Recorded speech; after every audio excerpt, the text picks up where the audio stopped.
کی سرزمین پر قدم رکھ دیا۔ کانگ ہم سے الوداعی ملاقات کر کے واپس چلا گیا۔ لارڈ بدھا کا لاکھ لاکھ شکر ہے کہ میں بحفاظت تم لوگوں کو اپنی دھرتی تک پہنچانے میں کامیاب ہو گیا ہوں، تھاچو نے ٹھہرے ہوئے لہجے میں کہا۔ میں تبت میں داخل ہونے کے بعد اپنے رگوں پہ میں ایک عجیب سی سنسنی محسوس کر رہا تھا۔ اس جنت نظیر گوشہ ارض کے بارے میں اب تک صرف سنا ہی سنا تھا، دیکھنے کا موقع پہلی مرتبہ مل رہا تھا۔ ہم کھٹمنڈو سے جس نوعیت کی چڑھائی طے کر کے یہاں تک پہنچے تھے، اس کو دیکھ کر ذہن میں فوری طور پر یہ تسلیم کر لیتا تھا اگر تبت کو دنیا کی چھت کہا گیا ہے تو یہ بات 101% درست ہے۔ ان لمحات میں اچانک آپ میرا دھیان ساحل کی طرف چلا گیا۔ اس وقت وہ دنو ہوا کرتی تھی۔ میں نے نام بدل کر اسے ساحل نہیں بنایا تھا۔ ساحل کے والدین تھونچی اور بھیر جانی کا تعلق اسی سرزمین سے تھا، لیکن یہ ایک اتفاق تھا کہ اس نے اپنے آبائی وطن کو کبھی نہیں دیکھا تھا۔ جب وہ میرے ساتھ پاکستان پہنچی تو ایک موقع پر میں نے اس سے سوال کیا تھا، کیا تبت کی طرف جانے کا تمہارا دل نہیں چاہتا؟ جواب میں اس نے کہا تھا کہ جب بہت دل چاہتا ہے کہ میں اس حیرت آفریں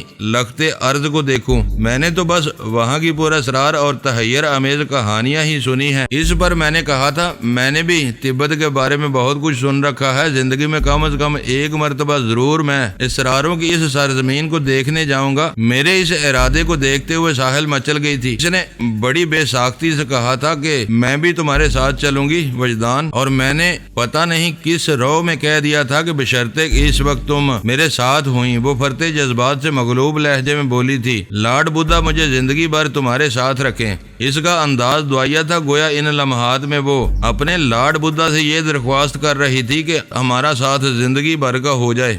شاید اس کے لارڈ نے یہ درخواست قبول کر لی تھی۔ ہم زندگی کے ساتھی تو بن گئے مگر بے اندازے دیگر۔ ہم ایک دوسرے کے ساتھ ساتھ تھے، ایک دوسرے کے پاس پاس تھے اور دھڑکن بن کر ایک دوسرے کے دل میں دھڑکتے تھے، لیکن وقت کی نامہربان کروٹوں نے مختلف مواقع پر چودھری نوازش علی شعیب گوری اور ربی موش ہیمن کی صورت میں اختیار کر کے ہمیں ایک دوسرے سے دور کر رکھا تھا۔ آج میں ساحل کے بغیر ہی اس کے آبائی ملک میں داخل ہو چکا تھا، لیکن مجھے یقین تھا اب میں زیادہ عرصے تک اس کے بغیر نہیں رہوں گا۔ یہ ملک ہمارے ملن میں کوئی اہم کردار ادا کرے گا۔ مجھے یہ یقین کیوں تھا میں اس کی وضاحت نہیں کر سکتا۔ ایک آواز میرے اندر بڑے جنونی انداز میں سر پٹکتی تھی اور بفر بفر کر کہتی تھی، وجدان تم نے اپنی منزل پانے کے لیے بہت صعوبتیں اٹھا لیں۔ قلب و روح کا کوئی مقام ایسا نہیں بچا جہاں تم نے حالات کی ستم ظریفی کو مہمان نہ ٹھہرایا ہو۔ تم جس ساحل کی تڑپ میں بے ساحل زمینوں کو کھوجتے رہے ہو وہ اب تمہاری نگاہ میں ابھرنے ہی والا ہے۔ بہت جلد تم اپنی منزل، اپنی ساحل کے آثار دیکھ پاؤ گے، اسی لیے اپنی سانس کو ٹوٹنے نہ دو۔ ظلمتوں کے اس اتھاہ ساگر میں تیرتے ہوئے تیرتے چلے جاؤ۔ میں اپنے اندرون کی اس امید افزا حوصلہ بردار آواز کو نظر انداز نہیں کر سکتا تھا، کیونکہ اس میں یقین کی بڑی توانا قوت جھلکتی تھی اور اس کائنات میں یقین سے بڑی اور کوئی طاقت نہیں۔ یہ بڑی عجیب و غریب شے ہے۔ خالق اور مخلوق کا تعلق بھی اسی ڈور سے بندھا ہوا ہے۔ ہم تبت میں داخل ہونے کے بعد ایک وین کے ذریعے سہ پہر 3 بجے تبت کے صدر مقام لہاسا پہنچ گئے۔ تھاچو ہمیں چوکھانگ ٹیمپل میں پہنچا کر اس طرح غائب ہو گیا جیسے ہم سے اس کا کوئی تعلق ہی نہ ہو۔ چوکھانگ ٹیمپل لہاسا کے قلب میں واقع ہے اور اسے تبت کی آن بان شان سمجھا جاتا ہے۔ یہ پورے تبت میں رومانیت کا سب سے بڑا مرکز ہے اور اسپرچول سینٹر کہلاتا ہے۔ یہ ٹیمپل 7ویں صدی میں شہنشاہ سانگ سین گامپو نے تعمیر کروایا تھا۔ سانگ سین گامپو بہت کامیاب بادشاہ گزرا ہے۔ ملک کو متحد کرنے کا سہرا اسی کے سر جاتا ہے۔ یہی وہ شخص تھا جس نے صدر مقام کو تبت کے دوسرے علاقے سے لہاسا میں منتقل کیا۔ گامپو کا سب سے بڑا کارنامہ یہ ہے کہ اس نے تبت میں بدھ مت کو متعارف کرایا۔ اس سے پہلے وہاں کے باسی بدھ ازم سے آشنا نہیں تھے اور اس کام کے لیے اس نے بڑا انوکھا طریقہ اختیار کیا تھا۔ کنگ سانگ سین گامپو نے 2 بدھ مت عورتوں سے شادی کر لی، جن میں سے ایک پرنسس ٹرائسن کا تعلق نیپال سے تھا جبکہ دوسری پرنسس وین چنگ چین سے تعلق رکھتی تھی۔ واضح رہے گامپو کی اس سے پہلے 3 تبتی بیویاں بھی موجود تھیں۔ کنگ سانگ سین گامپو اور اس کی دونوں بدھ مت بیویاں ٹرائسن اور وین چنگ مجسمے تبت کے ہر ٹیمپل اور مونسٹری میں ملیں گے۔ مونسٹری مذہبی تعلیم کی درسگاہ کو کہا جاتا ہے۔ یہ ایک کمیونٹی سینٹر ایسا کردار ادا کرتی ہے۔ لہٰذا میں 2 عظیم الشان مونسٹریز موجود ہیں جو 15ویں صدی میں تعمیر کی گئیں۔ اب ان کی عظمت گہنا چکی ہے۔ سیرا اور ڈریپنگ نامی ان 2 قدیم مونسٹریز کو دیکھ کر افسوس ہوتا ہے، ان کا رنگ و روپ اجڑ چکا ہے اور دور سے دیکھ کر پہچاننے میں نہیں آتی۔ کسی زمانے میں سیرا مونسٹریز میں 8000 مونکس بدھ ازم کی تعلیم حاصل کر رہے تھے۔ آج یہ تعداد گھٹ کر 150-200 رہ گئی ہے۔ بڑی مونسٹری ڈریپنگ میں لگ بھگ 15000 مونکس بیک وقت درس و تدریس کے مراحل سے گزرا کرتے تھے۔ ان دنوں اس درسگاہ میں محض 300 طالب علم تعلیم حاصل کر رہے تھے۔ نرنگی زمانہ شاید اسی کو کہا جاتا ہے۔ اس تمام تر تباہی و بربادی کا ذمہ دار بدھسٹ اور تبتی عوام کی نظر میں صرف اور صرف کمیونسٹ چین ہے، جس نے اپنی فوجی قوت کے ذریعے اس جنت مثال قطع ارضی پر غاصبانہ قبضہ کر کے اسے اپنے ملک کا ایک صوبہ بنا لیا ہے۔ اسی عظیم خون ریزی اور وحشیانہ لشکر کشی کے نتیجے میں 14ویں دلائی لاما محترم مہاسو تھونڈپ کو 1959 عیسوی میں جلا وطنی اختیار کر کے پڑوسی ملک ہندوستان میں پناہ گزین ہونا پڑا تھا۔ ہمیں چوکھانگ ٹیمپل کی دوسری منزل کے ایک کمرے میں ٹھہرایا گیا۔ ٹیمپل کے سامنے والے حصے میں ایک بہت بڑا صحن ہے جو بدھ کے پیروکاروں سے ہر وقت بھرا رہتا ہے۔ وہ اپنے مخصوص انداز میں عبادت بھی کرتے ہیں اور فرصت کے وقت میں بادلہ خیالات بھی ہوتا ہے۔ یہاں پر مہاتما بدھ کا ایک عظیم الجثہ طلائی مجسمہ بھی موجود ہے۔ ساچو ہمیں ٹیمپل کے جس کمرے میں پہنچا کر غائب ہوا تھا، اس کی 2 کھڑکیاں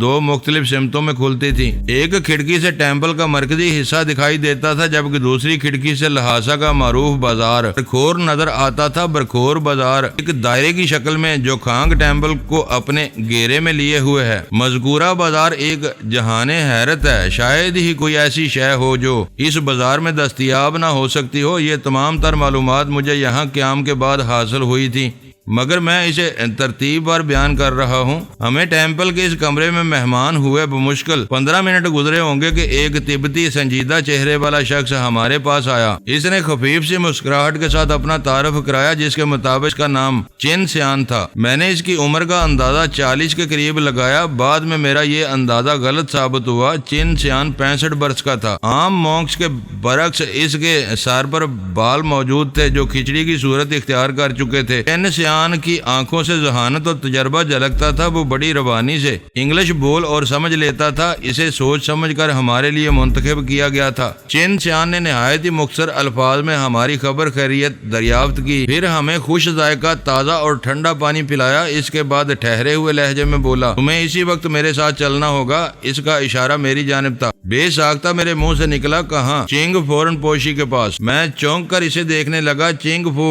جو کھانگ ٹیمپل کا چیف لاما تھا اور کٹمنڈو سے یہاں تک میرا پہنچنا اس کے کسی منصوبے کا حصہ تھا۔ میں نے سوالیہ نظر سے لی یان کو دیکھا۔ چین سیان نے میری نگاہ میں پوشیدہ معنی کو سمجھ لیا۔ بدستور ٹھہرے ہوئے لہجے میں اس نے کہا، صرف تمہاری ساتھی بڑے آرام سے یہاں رہے گی، تم اس کی فکر نہ کرو۔ میں اٹھ کر کھڑا ہو گیا۔ مجھے چنگ فورن پوشی اور اس کے دیگر عملے پر پورا بھروسہ تھا۔ اگر اندیشے والی کوئی بات ہوتی تو میں یہاں آتا ہی نہیں۔ میرا دل کہتا تھا یہ سب کچھ میرے فائدے کے لیے ہو رہا ہے۔ لی یان کو اسی کمرے میں چھوڑ کر میں اپنے گائیڈ چین سیان کے ساتھ چل پڑا۔ وہ مجھے مختلف راہداریوں میں چلاتے ہوئے آگے ہی آگے بڑھتا چلا گیا۔ جوتا بہت پہلے اتر چکا تھا۔ میں ننگے پاؤں چین سیان کی تقلید میں خاموشی کے ساتھ جو کھانگ ٹیمپل کے مختلف حصوں سے گزرتے ہوئے بالآخر ایک جگہ رک گیا۔ یہ ٹھہراؤ چین سیان کی وجہ سے تھا۔ اس کے رکنے کے بعد ہی میں نے قدم روکے تھے۔ اس وقت ہم ایک چوبی دروازے کے سامنے کھڑے تھے۔ اس ٹیمپل کی تعمیر میں لکڑی کا بڑا فراوانی سے استعمال کیا گیا تھا۔ میں نے سوالیہ نظر سے چین سیان کو دیکھا تو وہ مذکورہ دروازے کی طرف انگلی سے اشارہ کرتے ہوئے بولا، اندر چلے جاؤ، چنگ فو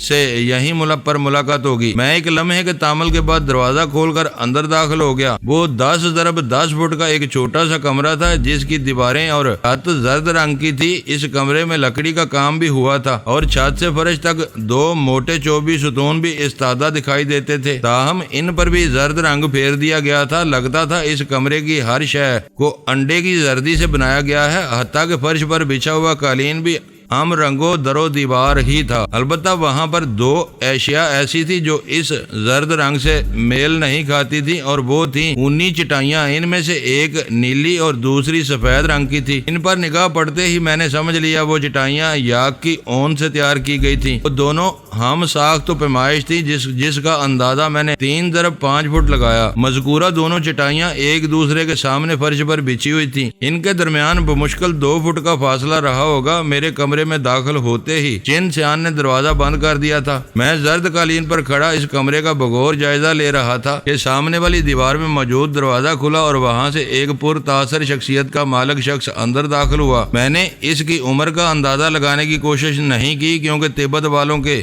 بارے میں یہ اندازہ اکثر غلط ہو جاتا ہے۔ پتہ نہیں وہ کتنی ویل عمر اور کتنی محفوظ صحت لے کر اس دنیا میں آتے تھے۔ کمرے میں وارد ہونے والے شخص کا سر اور چہرہ پوری طرح منڈا ہوا تھا، مونچھیں، داڑھی، سر کے بال سب صاف، بویں البتہ آنکھوں کے اوپر موجود تھیں۔ چہرہ بیضوی اور تاثرات میں بلا کا ٹھہراؤ پایا جاتا تھا۔ کان نسبتاً بڑے طویل العمری کی جانب اشارہ کرتے تھے، رنگت جیسے تانبے کو دودھ میں دھو کر بنایا گیا ہو۔ اس نے میرون روب، سرخی مائل گہرے بھورے رنگ کا گاؤن زیب تن کر رکھا تھا، جس میں سے کوہنیوں سے آگے بازو صاف نظر آ رہے تھے۔ اس کے حیات سے معمور ہاتھوں کی رگیں بڑی دلکش انداز میں پھولی ہوئی تھیں۔ اس شخص پر نگاہ پڑتے ہی مجھے کسی تعارف کی ضرورت پیش نہیں آئی، میرے دل نے گواہی دی وہ چنگ فورن پوشی ہے۔ چنگ فو نے سر کی خفیف جنبش سے مجھے ویلکم کہا اور سفید چٹائی کی جانب اشارہ کرتے ہوئے سلیس انگریزی میں کہا، بیٹھ جاؤ۔ وہ بولا تو مجھے یوں محسوس ہوا جیسے اس کے منہ سے موتی جڑے ہوں۔ اس کی آواز میں بڑی نرمی اور لب و لہجے میں ایک خاص قسم کا گداز پایا جاتا تھا۔ میں نے اس کے ہونٹوں پر بڑی جاندار مسکراہٹ کو مجسم پایا۔ مجھے سفید چٹائی پر بیٹھنے کا اشارہ کر کے وہ خود نیلی چٹائی کی جانب بڑھ گیا تھا، تاہم میں اس وقت تک کھڑا رہا جب تک چنگ فو نیلی چٹائی پر بیٹھ نہیں گیا۔ وہ جو کانگ ٹیمپل کا چیف لاما تھا، میں اس کے شایان شان احترام کو خود پر واجب سمجھتا تھا۔ میرے جسم پر یلو روب سجا تھا۔ چنگ فو کے منہ سے شستہ انگریزی سن کر مجھے حیرت ہوئی تھی، تاہم بعد میں معلومات میں اضافے کے ساتھ یہ حیرت کافور ہو گئی۔ وہاں قیام کے دوران میں مجھے معلوم ہوا کہ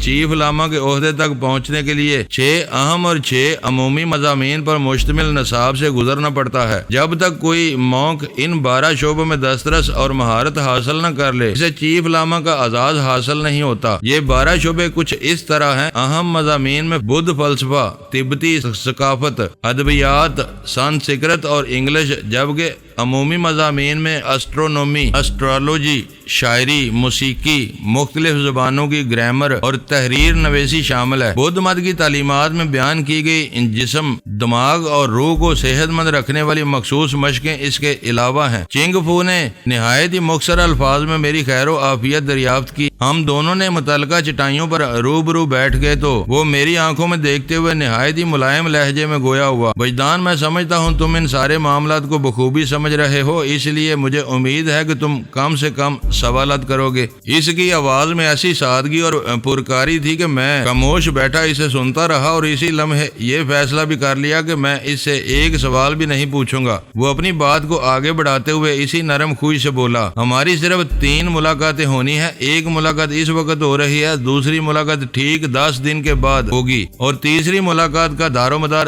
صرف اور صرف تمہاری کارکردگی پر ہے، کیونکہ اس آخری ملاقات میں تم اکیلے نہیں ہوگے بلکہ تمہارے ساتھ وہ بھی ہوگی جس کے حصول کی خاطر تم نے اپنی زندگی کو سپرد عذاب کر رکھا ہے۔ اس کا اشارہ سیدھا سیدھا میری جان تمنا ساحل کی طرف تھا۔ چنگ فو کی باتیں یہ ظاہر کرتی تھی کہ ان قریب میں ساحل کو حاصل کر لوں گا۔ سیٹل والے محترم سانگ فو کی باتوں سے بھی اسی قسم کا اشارہ ابھرتا تھا۔ ساحل کو پانے کے خیال نے میرے رگوں پہ میں بجلی سے دوڑا دی۔ میں تن بدن میں سنسنی سی محسوس کرنے لگا۔ یہ ایسی وار فتگی تھی کہ میں اپنے دلی جذبات کو چھپانے میں کامیاب نہ ہو سکا۔ چنگ فو گہری مگر گداز نظر سے میرے چہرے کا جائزہ لیتا رہا، پھر ٹھہرے ہوئے لہجے میں بولا، اس وقت تم تبت میں ہو اور سمجھ لو کہ یہیں کے رہائشی ہو۔ ٹھیک 10 دن کے بعد تم لہاسا سے لندن روانہ ہو جاؤ گے۔ لندن میں مسٹر ہیرالڈ تھامس کے پاس ایک دن گزارنے کے بعد تم برطانیہ سے سیدھے مصر پہنچو گے۔ وہاں قاہرہ میں تمہیں سید مبارک الحسینی سے ملنا ہوگا جو البا کرمیہ اسٹریٹ پر رہتا ہے۔ وہ ایک لمحے کو متوقف ہوا، پھر سلسلہ کلام کو جاری رکھتے ہوئے بولا، مبارک الحسینی تمہارے ساتھ بھرپور تعاون کرے گا اور اس کے انتظام سے تم جارڈن سے ہوتے ہوئے اسرائیل میں داخل ہو جاؤ گے۔ یہ سب کچھ کیسے ہوگا، اس سلسلے میں تمہیں سوچنے اور ذہن کو تھکانے کی ضرورت نہیں۔ ٹھیک 10 دن کے بعد تمہیں تفصیل بتا دی جائے گی۔ دراصل میں چاہتا ہوں تمہارے سر پر اس قدر بال آئیں کہ تم باقاعدہ کنگھی کر سکو۔ بدھ بخشو بننے کے لیے 2 روز قبل میرا سر مونڈ دیا گیا تھا۔ چنگ فو 10 دن کی بات کر رہا تھا۔ یہ ناممکن تھا کہ ایک مکمل استرے سے منڈے ہوئے سر پر 12 دن کے اندر اتنے بال اگ گئے کہ ان میں باقاعدہ کنگھی بھی کی جا سکتی ہو۔ میں الجھن زدہ سوالیہ نظر سے اسے دیکھنے لگا۔ وہ اپنے مخصوص مہربان انداز میں بولا، معزز ناظرین، لائک کریں، شیئر کریں اور کمنٹس باکس میں پاک آرمی زندہ باد، پاکستان پائندہ باد کا نعرہ ضرور درج کر کے اپنے ملک پر فخر کریں اور پاکستان کی بنیادیں مضبوط کرنے میں اپنا کردار ادا کریں۔ ویڈیو دیکھنے کا شکریہ۔ معزز ناظرین، اپنا خیال رکھیے گا اور ہمارے چینل کا بھی۔ ISI پاک آرمی زندہ باد، پاکستان پائندہ باد۔